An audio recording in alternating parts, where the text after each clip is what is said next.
There is no tomorrow. A touching story about learning to stop waiting for tomorrow and start living today. Ethan was a young man full of dreams. He always talked about the things he wanted to do: travel the world, start a business, learn the guitar, and write a book. But every time someone asked him when he would start, he always said the same thing: tomorrow. Tomorrow felt safe to him. It was a word that allowed him to rest, to wait, to avoid the fear of failure. He believed that there would always be time, later. His mother often told him, "Ethan, don't wait too long. Life doesn't pause for anyone."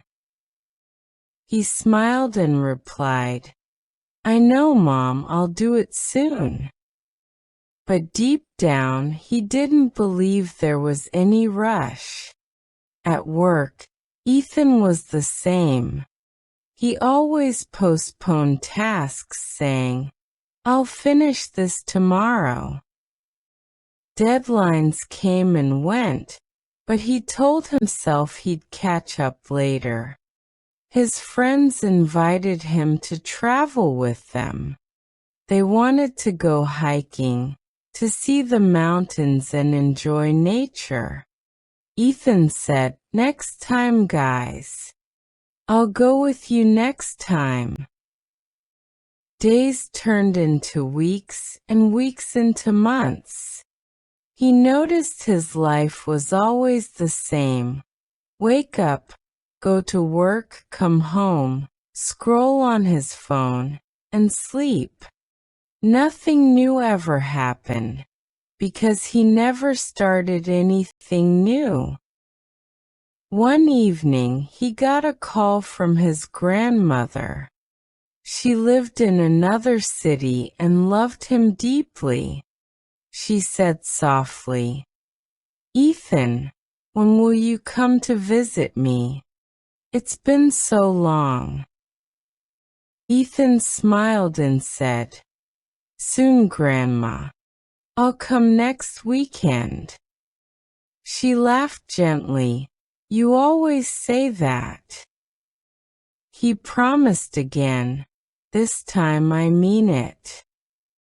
But next weekend came, and he was too tired. He told himself he would visit her the week after.